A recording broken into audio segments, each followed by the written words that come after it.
Bienvenidos a su programa Heraldo Salud. Gracias por la música, a nuestro productor, por supuesto, a la gente que hace posible este programa. Les comentaba de un gran amigo, Emilio Esquivel, que ojalá y se recupere de lo que le está pasando.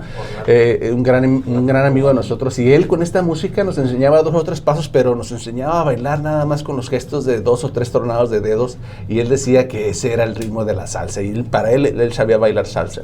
Por supuesto que es mucho más complejo y más divertido. A mí me encanta ver bailar a la gente que baila salsa. Marta Morales, médico de administración, está con nosotros, y también se encuentra con nosotros Karen Aguilar, oftalmóloga pediátrica. Pero los invitamos, y gracias por estar con nosotros, a las 2 doctoras, porque ellas nos van a hablar justamente de lo que es un trayecto de investigación, de trabajo, de administración hospitalaria. Sobre todo tú, Marta, nos conocimos hace mucho tiempo en las aulas, en los hospitales. Gracias por la invitación. Sí, aquí estamos en las aulas, sobre todo. Sí, así es. Doctora Marta Morales, ¿qué ha sido de ti? Platícame, ¿cuál es tu historia? ¿Cómo cambiaste de la parte, digamos, clínica, y luego más que nada hacia la parte administrativa, sobre todo en el Sanatorio Español estuviste un tiempo? Sí, estuve un buen de tiempo ahí. Bueno, maestro, en algún momento de mi vida mis papás me querían orientar a la parte contable, ¿no? Me dicen, eres buena para los números, entonces dedícate al tema contable. Pero finalmente a mí me atraía muchísimo la medicina. Uh-huh. Entonces yo decidí estudiar la carrera de medicina, y cuando termino la carrera de medicina digo, sí, me gustan los números, pero en la medicina. Entonces empezamos. En la casa no. En la casa no, esos son otros tipos, son unos números más complicados, me parece, bueno, me parece a mí. No salen las cuentas, no salen a veces, ¿no? Se sube el cero y no contiene, ¿no?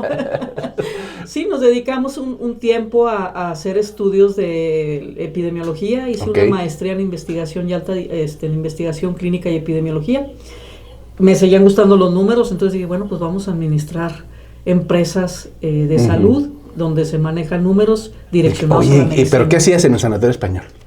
En el Sanatorio Español tenía el cargo de subdirección médica. Uh-huh. Prácticamente el ejercicio de la medicina tenía que ver ahí con los proyectos propios del desarrollo del cuerpo médico. Uh-huh.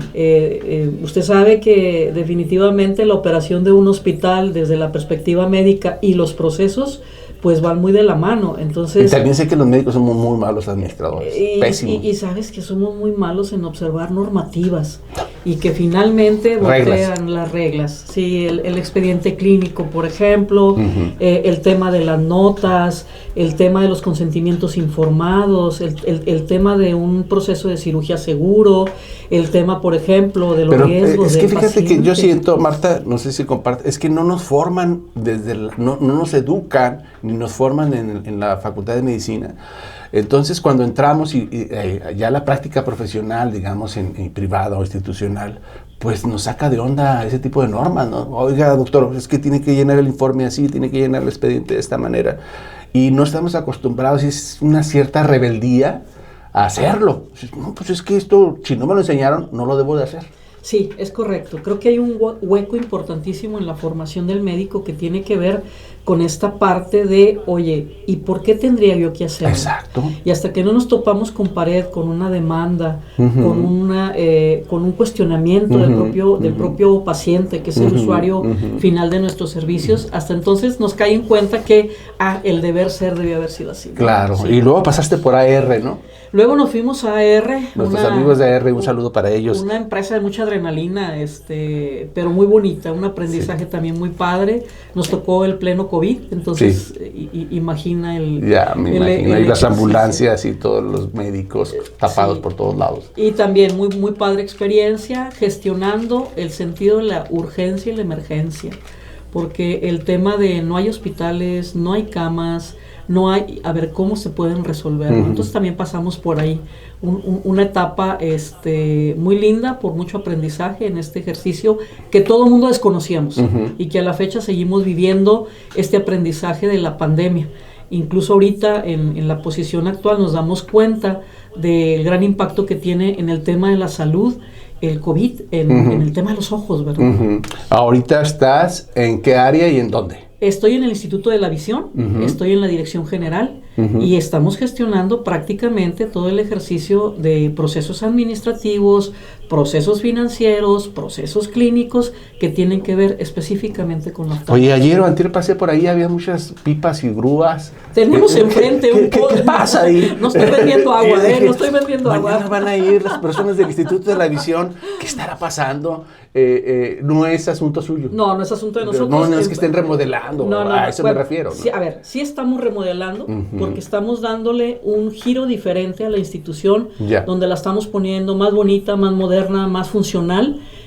Para el público, para los médicos, para el paciente, el acompañante que va y hace uso de nuestras instalaciones.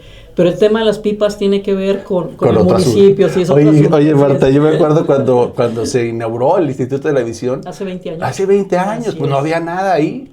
No había nada, el Fresno no existía, era una clínica prácticamente que pues se veía aislada, digamos, a las afueras literalmente de la ciudad. Ahora ya no es así.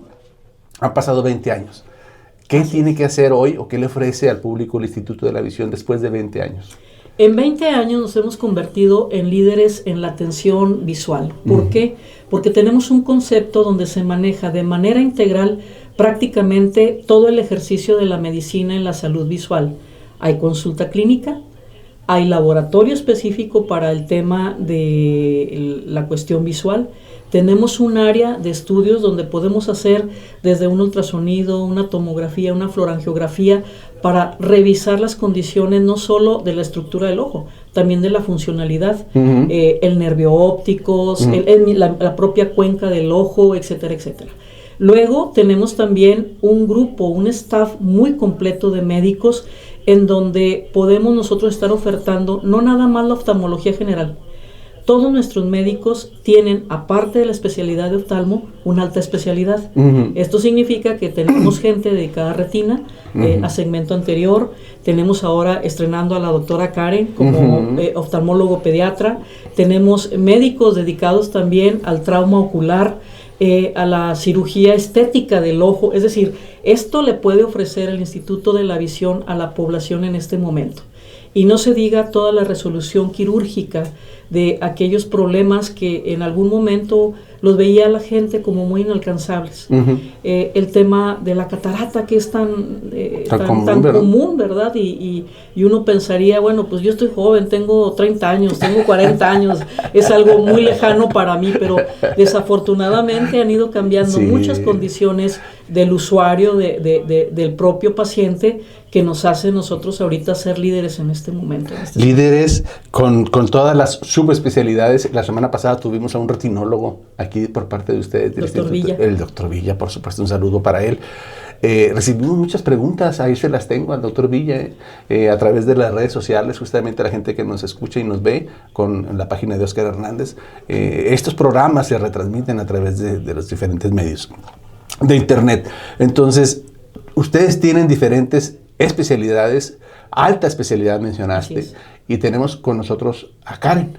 Así es. Karen Aguilar. Karen, estás bien joven, Karen. Muchas gracias por la invitación. Estás muy joven. Yo no sé si eres paciente de pediatría o eres doctora de oftalmología. Me da un gustazo ver gente tan joven y súper especializada, súper especialista. Eres oftalmóloga especialista en niños. Sí. ¿Es una especialidad reciente? No, la oftalmología pediátrica tiene muchos años, pero no es tan sonada, fíjate, te cuento. En México yo creo que habemos en todo el país unos aproximadamente 150 oftalmólogos pediatras, o sea, es bastante difícil conseguir un especialista en pediatría, por eso la doctora se enorgullece de decir que ella tiene un oftalmólogo pediatra. ¿Qué edad tienes, Karen? Tengo 29 años. 29 años, no manches. Yo me acuerdo de este asunto de los niños, cuando llegaban las brigadas de optometristas en educación pública, en escuela pública, por supuesto, y todos los niños salíamos corriendo, sobre todo los que éramos miopes. Pues sí. Porque no nos gustaba que nos vieran, se nos hacía un bochorno, una vergüenza, que pusieran, ¿cómo se le llaman? Una lámina que tiene letras. Cartilla de SNES. La cartilla de letras. Entonces, para el niño, en nuestra mentalidad mágica de niños, escolares, de primaria, era muy bochornoso que te pusieran delante de todos los demás niños y que te pusieran el examen y que no vieras las letras. Esa imagen de decir, este no las llega, era el término, este no ve bien, este es un 4 ojos. Entonces te exponías al bullying y como ya lo sabías, pues ya te había pasado en años previos, te escabullías, eludías, te escapabas de esas pruebas.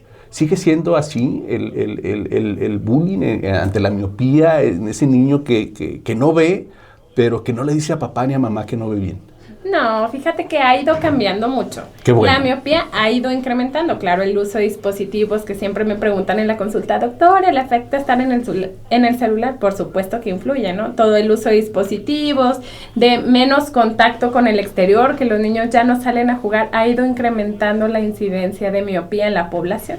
Esto ha ido normalizando un poco el concepto, ¿no? Hoy hay más niños miopes que antes. Sí, por supuesto. ¿Por qué? La exposición a los rayos solares se supone que es un factor protector. Cuando el niño ya no sale a jugar tanto y por el contrario está con la tablet, con el celular todo el día, esto hace que el ojo se vaya miopizando. Sí, entonces antes había un 30%. Se estima que ahorita hay un 50% de niños miopes y se plantea... ¿Cuántos me dijiste? Un 50%. O sea, que si yo entro a un aula, ¿de qué edad? ¿De qué edad? De 7, 8 años. ¿La mitad no ven bien? No. La mitad. ¿Y lo saben ellos? No lo saben, no. Lo detectan en estos exámenes precisamente que decías que van como los optometristas, los ponen en la máquina y ahí estiman quiénes pueden usar lentes. Sin embargo, pues esa no es la revisión completa, ¿no? Bueno, pero se hace una estimación aproximada. Yo siento que las mamás, sobre todo las mamás, los papás estamos perdidos. Los papás como papás en ese sentido de cuidados a los niños. Las mamás tienen un sentido muy especial para detectar lo que les pasa a sus hijos. ¿Se dan cuenta de la miopía del hijo? ¿O hay que llevarlo con ustedes? Los principales que lo notan son los maestros, porque ven que los niños como que entrecierran los ojos para alcanzar a ver el pizarrón, o copian mal las tareas, o no están teniendo el rendimiento. Las maestras hacen la observación. Algunas mamás sí que están al pendiente, son las que notan que el niño no ve, porque la importancia de revisar a los niños es que ellos no saben cómo se debe de ver, ¿no? Si ellos desde chiquitos fueron miopes, esa es su normalidad, ven los árboles y ven un manchón. Tienes toda la razón. Un manchón verde y ellos creen que así es un árbol. Aquí enfrente tienes a uno que le pasó así. Yo me sentaba hasta atrás al principio en la primaria, era de los cholos, de los vagos que se sentaban atrás y que no estudiaba y todo una escoria en ese sentido, ¿no? Y luego fui escalando de las sillas de atrás, de la pared de atrás, hasta adelante, porque no veía el pizarrón. Exacto, sí, eso le pasa a los niños. Entonces esa es la manera de verlo. Y pues sí, por eso es la importancia de que los revisemos, aún sin síntomas, porque ellos pueden estar compensando de alguna otra manera. Y ya cada vez está más normalizado el concepto, que yo cuando les voy a poner a los niños lentes, les digo, ¿quieres usar lentes? Ándale, unos rosas, y ya. Pues ahorita antes eran 4 ojos y el bullying y que usas ¿cómo se llama? El lente de fondo de botella, etcétera. Pero qué bueno que las cosas han cambiado. Sí. Qué bueno que se ha normalizado, que han cambiado esa perspectiva, que ya no es así. Ahora hasta parece ser como que lo combina como una moda con tal de que el niño los pueda usar, ¿no? Sí, y luego los lentes de contacto, etcétera. ¿Los niños usan lentes de contacto? En algunos casos, sí. Por ejemplo, te contaba ahorita que hay cataratas congénitas. Cuando son en un solo ojo, la manera en que los rehabilitamos es con el uso de lente de contacto. Hay otras indicaciones de utilizar lentes de contacto, pero esa es como la indicación más común. O bien que tuvieron un trauma ocular y que necesitamos corregirlo con algún lente de contacto para mejorar su visión. Karen Aguilera, ¿te parece si después nos acompañas un programa completo para hablar de los ojos de los niños? Sí, por supuesto que sí, muchas gracias. Ya está, claro, te felicito porque estás bien joven, 29 años y una especialista de alta especialidad oftalmóloga en niños y estás en el Instituto de la Visión. Ahí nos pueden encontrar. Bueno, muy bien. Marta, gracias por estar con nosotros. Te esperamos el próximo programa para que nos sigas ampliando y extendiendo esta información desde el punto de vista administrativo del Instituto de la Visión. 20 años. 20 años, ya con nosotros y en La Laguna. Qué padre. Te esperamos. Muchísimas gracias. Gracias por ustedes, por acompañarnos. Tenemos una sola duda en relación a esto de los niños. ¿A partir de qué edad te los pueden llevar a ti? Mira, a partir de que nacen me los pueden llevar a mí. Sí, ahora en la cartilla de salud se indica que a las 4 semanas todos los niños deben de ser revisados por un oftalmólogo. A las 4 semanas. Para efectuar, ya se implementó el famoso tamiz visual. Así como se realizaba desde hace muchos años el tamiz auditivo, ahora es obligatorio que también se haga un tamiz visual. ¿Eso lo hacen en el seguro y en el ISSSTE? Lo deben de hacer. No tengo el conocimiento si tengan actualmente gente capacitada para realizarlo, pero sí es obligatorio que se realice tamiz visual a todos los niños a las 4 semanas. Esto tratando de hacer diagnóstico de enfermedades tempranas como catarata congénita, glaucoma congénito, retinoblastoma, retinopatía del prematuro y más. ¿Y ustedes lo pueden hacer? O sea, ¿es fácil detectar que un niño no ve bien a las 4 semanas? Sí, es sencillo, no tanto la visión en sí, pero sí detectar y descartar otras enfermedades que podrían poner en riesgo la salud visual del niño. Bueno, te esperamos aquí, Karen. Muchas gracias. ¿Te parece? Vamos a extender mucho para la gente, seguramente está muy interesada en este tema, sobre todo en los niños, que son una piedra en el zapato para nosotros, y un niño que ve bien, pues es la manera de aprender, ¿no? Es la manera de contactarse con la madre, con los padres, con su entorno, y el aprendizaje, yo, si mal no entiendo, es casi el 80% visual. Exactamente, sí. Gracias por estar con nosotros, Karen. Gracias, te esperamos la próxima vez. Hoy vamos a tener otro tema, justamente, que tenemos a nuestra invitada Marinés. Gracias, Marta, por estar aquí con nosotros. Marta Morales, del Instituto de la Visión, y la doctora Karen Aguilar, también del Instituto de la Visión, oftalmólogo pediatra. Está con nosotros también, gracias por estar aquí como siempre. En el otro programa estuvimos hablando también muy padre, Marinés Vega. Hola, de medicina de rehabilitación. Y hablando de chiquilines, hablando de chiquitines, de niños, pues casi nada, hombre. Es que a veces sentimos nosotros en relación a nuestros niños que el niño tiene que ser mejor que el padre y tiene que ser más fuerte y más veloz y más ágil. Y si yo nadaba o no tuve la oportunidad de nadar, pues que el niño nade y que sea campeón en 100 metros y que llegue a los Juegos Olímpicos, a los Panamericanos. Tenemos una actitud de competencia por momentos y de salud, y hemos identificado y fomentado los mismos médicos en el sentido de que el ejercicio es bueno para prolongar la vida y para mantenerse sano. Y entonces, pues si el doctor nos está repitiendo cada rato que el ejercicio es bueno, pues si lo hace de forma temprana, pues ha de ser más bueno, ¿verdad? Si yo empecé a hacer ejercicio a los 18 y mi hijo empieza a hacer ejercicio a los 6, a los 4 años, pues entonces mi hijo va a estar más sano y va a vivir más tiempo. ¿Es así, Marinés? Pues el ejercicio tiene muchos beneficios. La verdad es que sí, es una realidad que es parte del desarrollo del ser humano, y el sistema neuromusculoesquelético pues vive del movimiento. Pero sí es un tema que, igual que en la alimentación o en el descanso, todo tiene que tener un justo medio, ¿no? Un equilibrio. Y no siempre lo estamos viendo, ¿verdad? Tiene muchos beneficios el ejercicio en los niños. Mejora su autoestima, su capacidad de socializar con los demás niños. Es parte del desarrollo del crecimiento adecuado. Pero sí estamos viendo que a edades muy tempranas los niños son sometidos a entrenamientos muy pesados y a un deporte organizado. Hay que explicar que hay 2 tipos de ejercicio en los niños. El deporte organizado es el entrenamiento al que están siendo sometidos muchos niños para actividades específicas.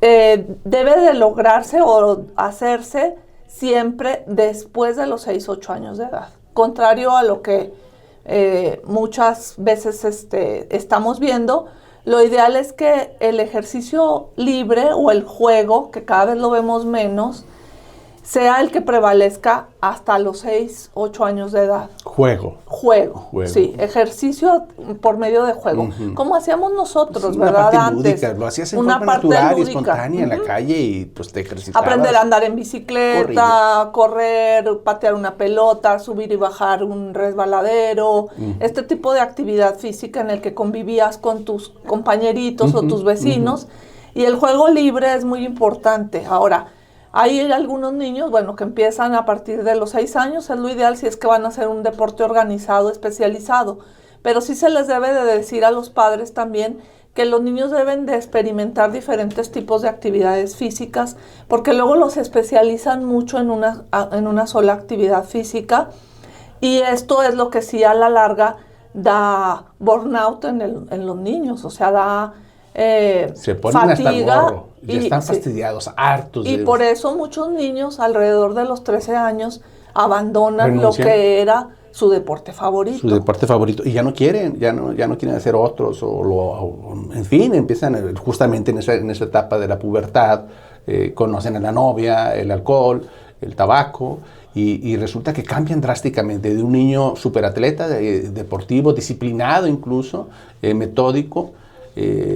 Como tú dijiste, lo quemamos, lo hartamos al niño con tanta disciplina y con tanto de rigor en ese sentido deportivo o de atleta. Estamos hablando con Marinés Vega, médico especialista en rehabilitación física. Hay lesiones en los niños prematuras, o sea, yo pienso en el codo del tenista, del golfista, en la rodilla, pero estoy pensando en una persona de 50, 60 años, después del desgaste de tanto uso o de mal uso de esas articulaciones. ¿Se puede ver estas lesiones? Sí, es que pienso, ¿sabes en qué pienso, Marinés? En que ya ves que nosotros tenemos lo de medicina interna y vemos al paciente diabético cómo se ha transformado, y en donde veíamos pacientes infartados y con diabetes a los 60 años, y ahora vemos pacientes con obesidad y con diabetes a los 18. Quiero hacer la analogía si algo similar pasa en el desgaste articular en los niños sometidos al ejercicio, si vemos lesiones que no deberían de estar a esa edad. Pues sí, hay niños que son sobreentrenados. Hay una regla que está escrita por la Academia Americana y en general internacional de pediatría y de medicina del deporte, en donde es muy claro que el niño no debe hacer más horas de ejercicio que excedan su edad. Entonces, si yo tengo un niño de 10 años, ese niño no debe hacer más de 10 horas de ejercicio por semana. Por semana. Sí, o sea, estamos hablando que deben descansar 2 días a la semana, y entonces eso significa que yo lo máximo que le puedo poner de entrenamiento a ese menor son 2 horas diarias, para que no pase las horas que de acuerdo a su edad tiene. Oye, Marinés, pero pues si yo veo a las mamás, millennial o como quieran llamarle, vamos a natación, al club, y después de ahí a las 7 lo va a llevar a la gimnasia, y ya son otras 3 horas o 2 horas, con un ritmo así, diario, si son porque la mamá se distrae o porque quiere que se lo cuiden al niño, eso es otro boleto, pero el niño está en 2 o 3 actividades deportivas o de ejercicio, pues a veces hasta dos distintas en un mismo día. En un mismo día. Sí, lo vemos mucho, y sí vemos niños que hacen 3 horas o 4 horas de un solo deporte, y algunos, como tú dices, que combinan y que hacen varias horas. Pero sí existe esa regla. La verdad es que un niño, sobre todo antes de los 12, ya después, pues es un esqueleto que ya está un poco más maduro, pero sí el sobreentrenamiento en edades tempranas no se debe de perder de vista que son esqueletos inmaduros. En desarrollo. En desarrollo, y que tienen cartílagos de crecimiento, ¿sí? Entonces, si yo sobreentreno a un menor, puedo ver que mi hijo a lo mejor, si no descansa las horas suficientes, si no duerme bien, si no estoy muy pendiente de la alimentación, si tal vez no, a veces hasta hay que suplementarlos, que pues no es lo común en los niños si comen bien, puedo empezar a ver que mi hijo no crece, que tiene poca grasa corporal, y tampoco tan malo es tener más grasa corporal, nosotros lo sabemos como médico, como menos. Entonces también vemos que las niñas, sobre todo, se retrasa el desarrollo de los caracteres sexuales secundarios y la llegada de la menarca y el desarrollo de su cuerpo, porque tienen menos grasa de la que deben de tener en el cuerpo. Muy interesante lo que nos estás diciendo. Estamos descubriendo y aprendiendo lo que nos dice la doctora Marinés Vega. Regresamos, vamos a hacer una pausa. Ejercicio en niños. Quieren hacer cuenta lo que tú dijiste, como que ellas se ven en los hijos. Ah, no, pues a toda madre.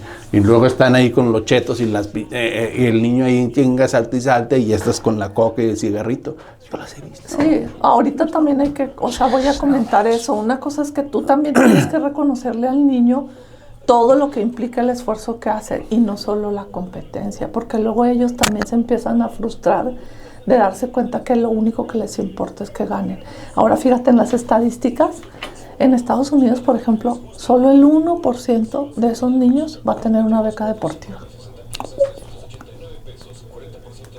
O sea, es bien poquita la gente que llega a lograr eso, que muchos quieren. Y como que quitarle la infancia a un menor, o sea, ¿a costa de qué? O sea, a mí me pasó con mi hija, la mandamos a Baylor, que no sé a dónde la mandamos Lulu y yo. Y la idea era la beca. No se la dieron. No, papá, está bien dura la competencia, según ella, porque era muy buena aquí en el atletismo y la madre. No, estos son buenos, cabrón.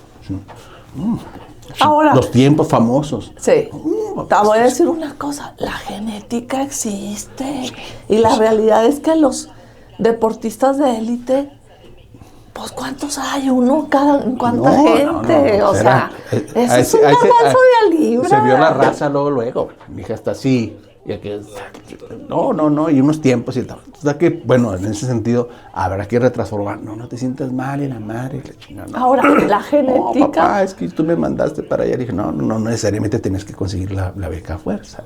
Claro, ahora fíjate, en la genética, pues también el cuerpo humano tiene diferentes tipos de fibras musculares y genéticamente está diseñado cuál predomina. Sí, el que es velocista es porque tiene esa genética. El que hace resistencia es porque tiene esa genética. Entonces, no todos tenemos la misma genética. Sí, y de lo ahorita lo comentamos, pero de las lesiones articulares. 2 horas por día. Sí, o sea, para que no te lesiones. O sea, hazte cuenta la regla de la edad. Si tienes un niño que tiene 6 años, no debe hacer más de 6 horas. Si tiene 8, no más de 8. Si tiene 10, no más de 10. Por semana. Lo ideal es que pues hagan 1 hora y media, 1 hora, o sea, yo me acuerdo que yo de muy chiquita empecé a llevar a mi hija a la gimnasia porque era muy laxa y por eso la llevé, pero la llevé un tiempo muy cortito. Y yo la llevaba 1 hora. No, es que quién sabe que no, este es el tiempo que va a ser mi hija. Ahí nos vemos, yo la sacaba, yo me la llevaba. Y luego empiezan a quererte llevar a que, es que va a haber una competencia. No, mi hija no va a competir.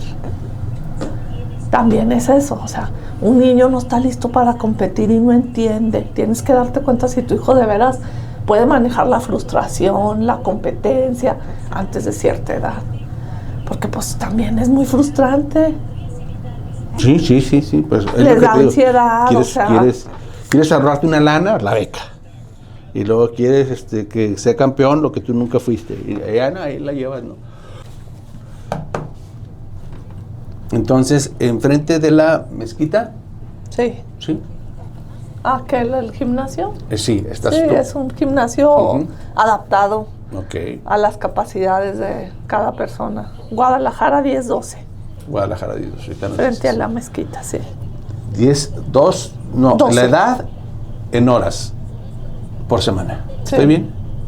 La edad en horas por semana. Igual para hombres y mujeres. Sí. Niño y niña. Pobres chiquillos, ¿no? Y luego, o sea, lo que te quiero preguntar es si esa lesión persiste el resto de la vida. O sea, un niño que se te lesiona ahí en la gimnasia y todo eso. No, pues esta hay lesión. algunos que sí. Digo, afortunadamente las traumáticas así graves pues no son tan frecuentes, pero sí puede haber avascularidad en la cabeza del fémur. Las apofisitis es lo que más vemos, que ahorita voy a hablar de eso. Regresamos a su programa Heraldo Salud. Estamos hablando con la doctora Marinés Vega, médico especialista en rehabilitación física. Soy el doctor Oscar Hernández. Estas partes que estamos grabando justamente las vamos a retransmitir por todos los medios de internet, ya lo sabes, es que todas las preguntas que tenga que hacer respecto al ejercicio a su niño preescolar, que cuánto le debo de someter o de prometer que haga de ejercicio diario, cuánto sería lo ideal, que no sea la idea de uno mismo como padre, ese ímpetu que tiene el padre de que su niño sea lo mejor y que sea un excelente atleta y que sea el mejor en su área deportiva.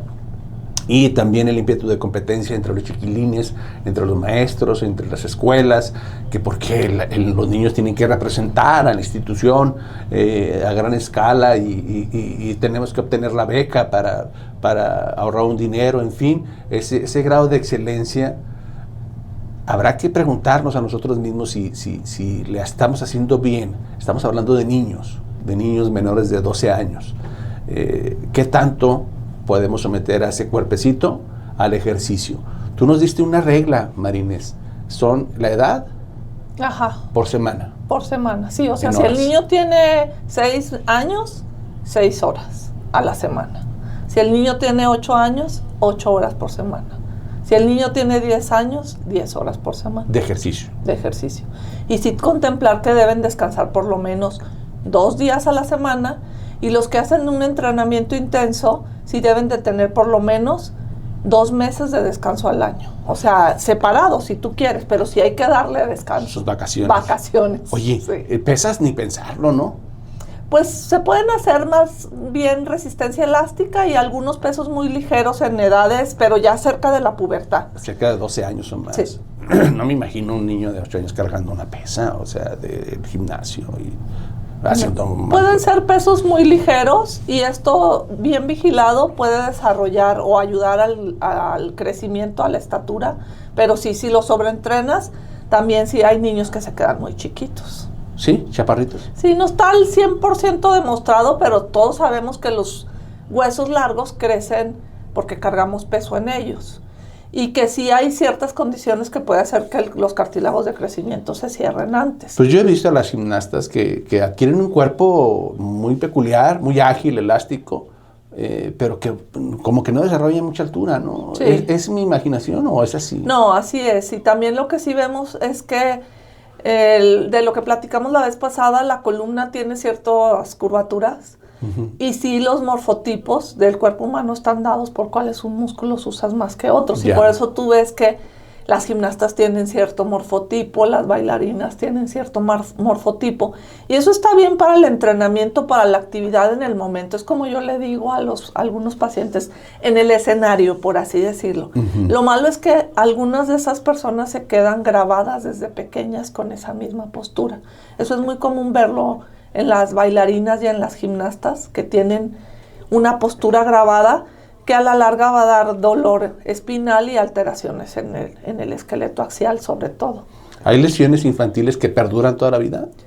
Pues es raro verlos afortunadamente, y hay cosas que sí puede haber avascularidad, cambios, lesiones por avasculares, necrosis.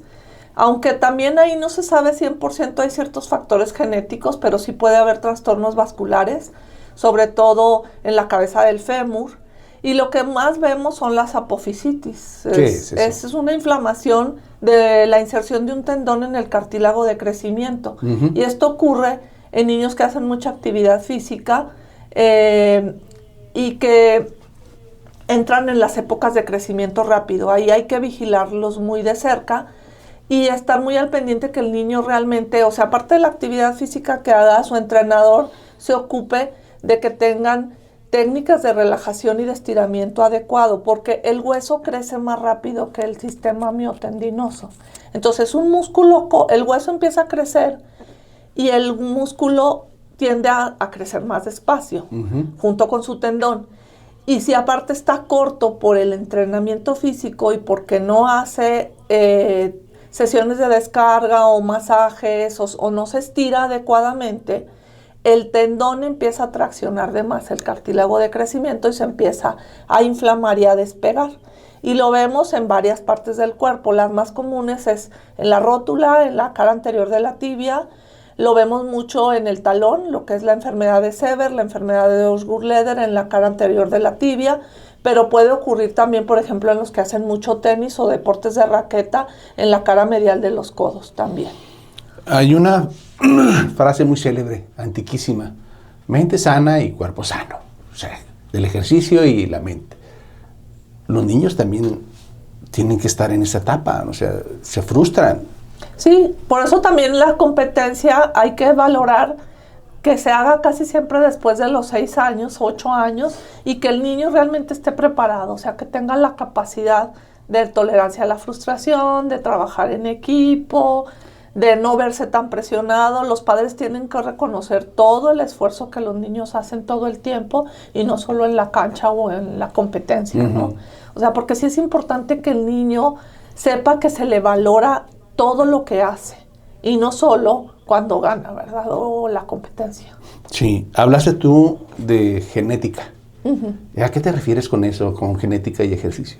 Pues lo que pasa es que sí hay cosas que en el cuerpo que están determinados por los genes. Y hay las fibras musculares, hay personas que tienen más capacidad de ser veloces porque su genética así está dictada. Y hay personas que tienen fibras musculares que son de resistencia, que son los que pues pueden hacer un deporte, por ejemplo, un corredor de larga resistencia. Y pues sí eso está marcado por los genes. Pues sí, lo vemos en los basquetbolistas, ¿no? Sí, eso lo vemos en la gente, en los deportistas de élite, que la verdad, pues, los deportistas de élite, pues, ¿cuántos hay, no? Sí, o sea, sí. Sí, pero son me como refiero garbanzos de color, libro. la gente blanca, por ejemplo, predomina en natación y otros en básquetbol, los de raza negra en básquetbol, de contacto, digamos. Y los mexicanos, pues, no nos hemos bajado del ring. Seguimos ahí en el box. Y es que, la verdad, en los países muy desarrollados, a muchos de estos atletas, pues, les hacen todo un análisis corporal, pruebas de entrenamiento, de su capacidad aeróbica, para determinar realmente, pues, para qué son buenos, ¿verdad? Y es ahí donde los entrenan. Uno diría, bueno, y estos par de doctores y todos los doctores que estamos recomendando el ejercicio y comer bien, ¿de dónde salió este asunto, no? Este asunto tuvo que ver con un estudio que se hizo con 7,000 pacientes en los años 90.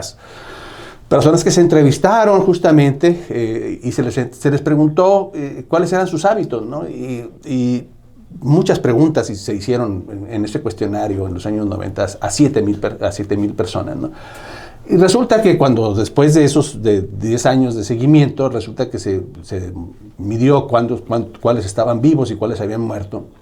Y los que estaban vivos, dentro de sus respuestas, eran los que habían desayunado bien, los que no estaban gordos, los que habían hecho ejercicio y los que no fumaban. Así fue este asunto. Después se fue comprobando por diferentes maneras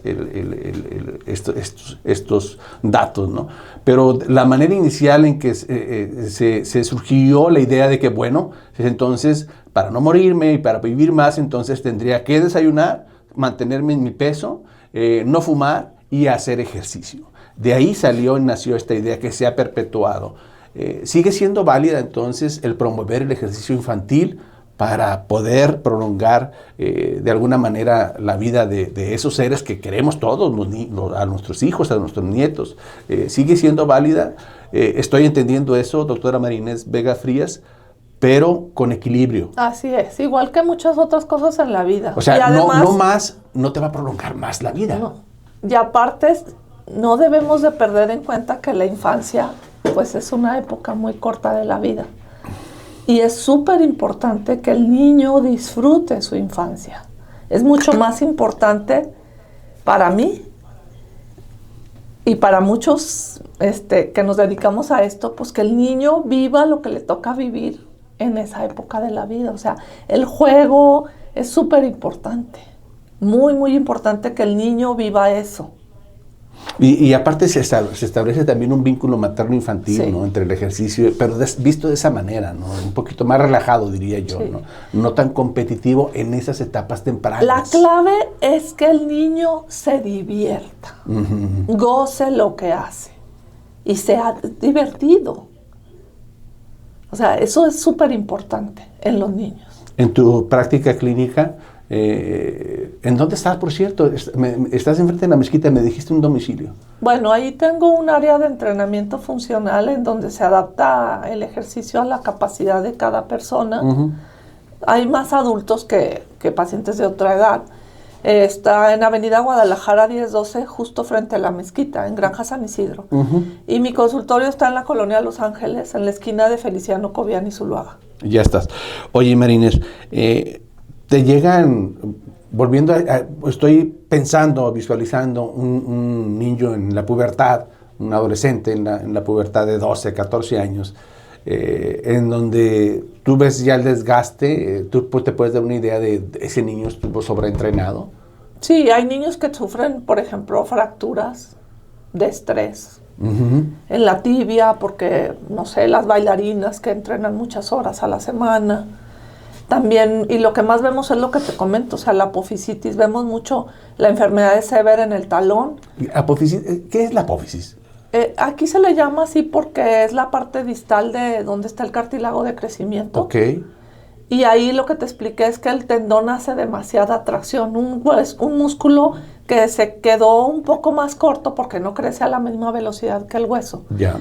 Y entonces empieza a hacer tracción el tendón sobre ese cartílago de crecimiento. Los cartílagos se cierran hasta bueno, es variable. En las niñas se cierran más tempranos con la menarca y por eso dejamos de crecer a cierta edad.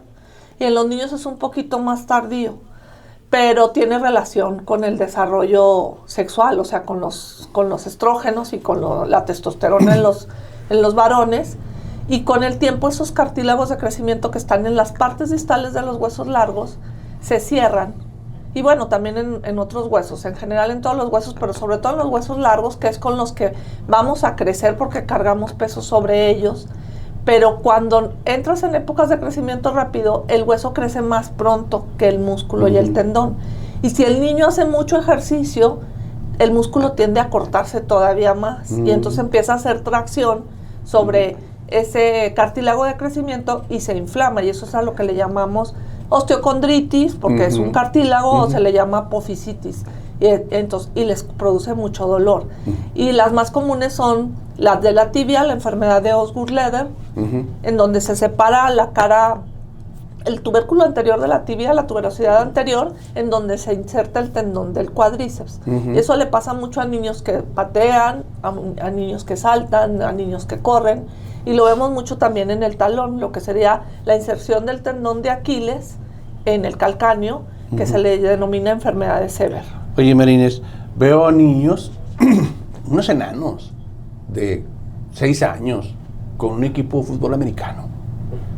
¿Qué opinas tú de eso? O sea, digo, oye, este pobre, es un niño, 6, 8 años. La vez pasada estábamos en un club, pobre chiquilín, lo sacaron en camilla. Iban todos, corre. No nos explicábamos por qué corría la gente alrededor de nosotros hacia el campo de fútbol americano del club.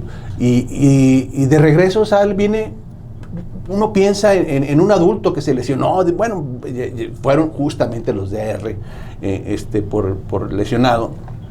Volteas y lo que ves en la camilla es un enano que mide casi 1 metro, con un equipo de fútbol americano, o sea, puesto con un uniforme de fútbol americano, sin el casco. Yo creo que todavía traía el casco y estaba lesionado, lo acababan de lesionar, pero se veía patético la imagen de uno como médico que estás acostumbrado a ver a pacientes adultos. Dices, bueno, fueron por un adulto. No, una camilla grande de casi 2 metros de largo, con un enanito, con un chiquitito de 6, 8 años, con su uniforme completo de fútbol americano. ¿Qué opinas de eso? Híjole, pues es que la verdad el fútbol americano, que es un deporte de contacto, pues se supone que los debieran entrenar de cierta manera en que no haya contacto directo. O sea, un niño así chiquito, pues a lo mejor puede entrenar, pero pues en lanzar la pelota, en correr, y se supone que no debe haber un contacto importante. O sea, me daba cosa, porque todo esto lo recuerdo, porque la expresión, lo que acabas de tú mencionar, la expresión del niño era de frustración, de pena, de vergüenza con su papi que lo estaba acompañando ahí al lado de la camilla, como que por haber quedado mal, lesionado, porque lo sacaron del juego y lo sacaron en camilla, como que el sentido de frustración que el niño no entiende, iba más que con el dolor físico, iba con un dolor mental de ¿por qué estoy en la camilla? ¿Qué me pasó? ¿Por qué me pasó? Con 6 años, 8 años, voy a seguir jugando. No sé qué pensaba ese niño, pero se le veía su rostro desencajado, más que de dolor. Yo siento que de otro tipo de dolor. Sí. Pues sí, eso, la verdad es que eso no está nada padre. No está nada padre someter al niño a un deporte tan cuando de a lo contacto. mejor sí, exactamente. Digo, yo pensaría que no debiera ser así, ¿verdad? O sea, porque sí sé que algunos entrenan eso, pero se supone que está adaptado, porque pues no es lo mismo en alguien más grande que ya hace ese tipo de entrenamiento. Y pues hay gente que jugó eso, que sí los vemos después, pues que sí tienen lesiones, ¿verdad? O sea, como que sí hay deportes que son pues de más riesgo que otros, ¿verdad? Yo creo que uno tiene que buscar que sus hijos hagan algo que les ayude y que no someterlos a riesgo. Yo creo que no vale la pena. Nos decías tú de los cambios hormonales en la mujer, estamos hablando de la niñez hasta la pubertad. ¿Qué pasa con una mujer, niña en particular, mujer, que está sometida a un esquema de ejercicio diario de más de 2 horas diarias? ¿Qué le pasa en sus caracteres sexuales? Mientras el niño o la niña en este caso mantenga un equilibrio saludable de la masa magra, de la cantidad de músculo que tiene y el porcentaje de grasa corporal, no debiera haber gran problema. El problema es cuando están muy magros, o sea que tienen poca grasa en el cuerpo, y eso les pasa también a las atletas adultas. Si hay menos grasa corporal de la que debe ser, o sea menor del 13%, pues muchas tienen amenorrea. Y no tienen la menstruación, y si son niñas en edad temprana van a tener un desarrollo de caracteres sexuales más tardío que el de las demás niñas. Pues es que la gente que nos está escuchando seguramente está confundida, porque por un lado les decimos en programas previos que deben de mantener un porcentaje de grasa corporal bajo para mantenerse sanos, y ahora escuchamos que el tener pura masa magra no es exactamente lo mejor. No, pues es que sí tienes que tener grasa en el cuerpo. O sea, no debemos tener, o sea, el límite se supone que es no por debajo del 13% en el cuerpo. Y sobre todo en las mujeres en edad reproductiva. Porque si tienen menos, como te comenté, hay amenorrea, o sea, dejan de menstruar. Amenorrea es que dejas de arreglar, de menstruar. Sí, entonces después son mujeres que batallan para embarazarse o que son infértiles por ese motivo. Uh-huh. ¿Verdad? Que no es el único motivo, ¿verdad? Pero se puede ver. Y también el ejercicio adecuado favorece el depósito de hueso, pero también si tú haces ejercicio en exceso y no estás bien alimentado, pues también puedes tener fragilidad ósea. Cuando vinieron aquí, cuando hacíamos las campañas... El equilibrio es lo importante. El equilibrio, o sea, cuando vino gente experta en el tema de cáncer de mama, decía dentro de los factores de riesgo, regla tardía, menarca tardía, para factor de riesgo para desarrollar cáncer de mama. De mama. ¿Estamos en eso todavía? La verdad, en ese tema de lo del cáncer en relación a las atletas, no tengo mucha información. Pero pues pienso que sobre todo lo que más marca es la genética, ¿no? La genética, por supuesto.